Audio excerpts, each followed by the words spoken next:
Hi, I'm Gary and welcome to my shop. This is winter, it's December, kind of late for doing this at this time of year, but this is a Christmas craft I've been working on. I've got these little trees that I've been making out of this dowel. It's a 2-inch by 48-inch dowel that I got at Home Depot. Lowe's didn't have any in 2-inch diameters. I think this is a poplar wood, not a pine, so it's a little bit harder than pine, but it's still fairly soft. But you can sand these up, paint them up, and you got some pretty good little Christmas trees. I cut these in 4, 5, and 6-inch lengths to be these sizes.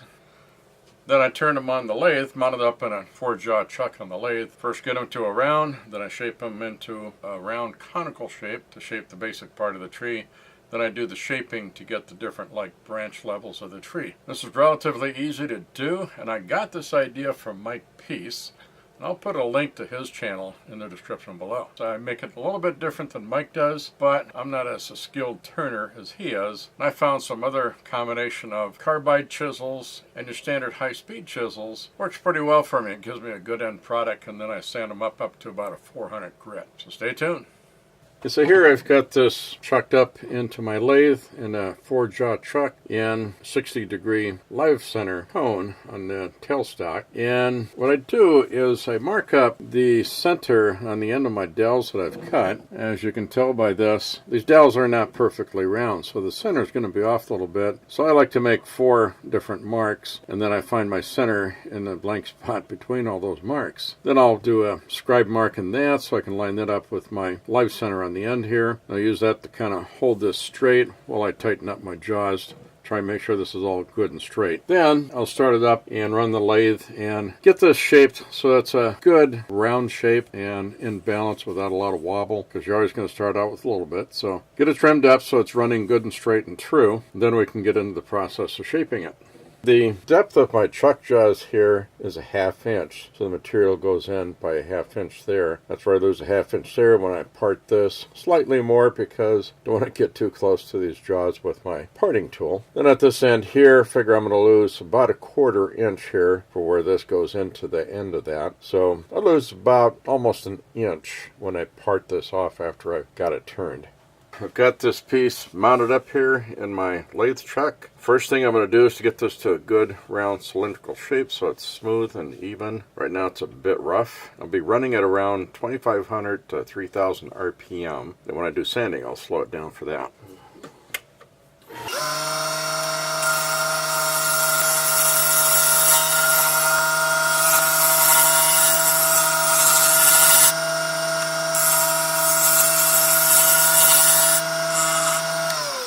Okay, so that's at a good cylindrical shape. It's not rattling much when I put the lathe tool on here. So now I'm going to start shaping it to a conical shape so it comes to a point for like the shape of a Christmas tree. One of the first things I'm going to do here is define where my parting point is going to be off this chuck, and then the base of the tree, and then the trunk of the tree. Then the mark will be where the tree itself starts, and I'll start tapering from that point. I just take a pencil and mark this at various points. So this will be where I'll be doing the parting at. Won't be a fair enough distance away from the chuck jaws. That could be dangerous if I get caught up in those. Then this will be the part that's the base, and then this will get cut down further to be a fair size for the trunk of the tree. Then from this point down, I'll make a conical shape.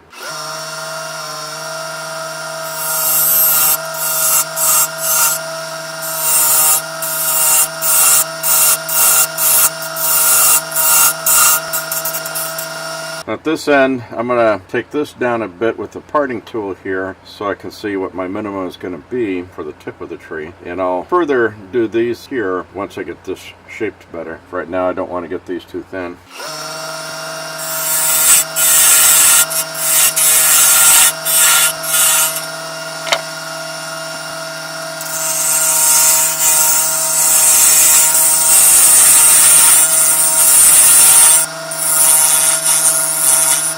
I try to get this fairly straight conical shape here, but it's not going to be absolutely perfect. A little bit of a bow is probably a good feature. Now what I'm going to do is divide this up into 4 parts, of where I'm going to make some parting cuts to define the different levels of the branches.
Okay, now I'm going to do some sanding. You probably see it's got some pretty rough spots on it here, but start out at 150 grit. Go up to about 400.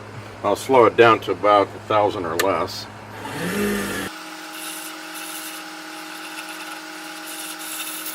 Try to get into each of these sections here individually.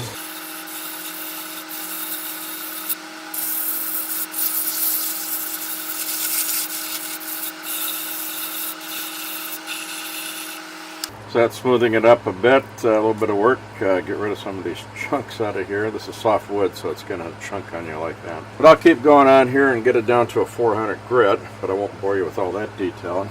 Then once I'm done getting that all sanded, I'll just part this off. Okay, I've got this sanded down to 400 grit. Now I'm going to part it from the lathe here. I'll turn it back up again here.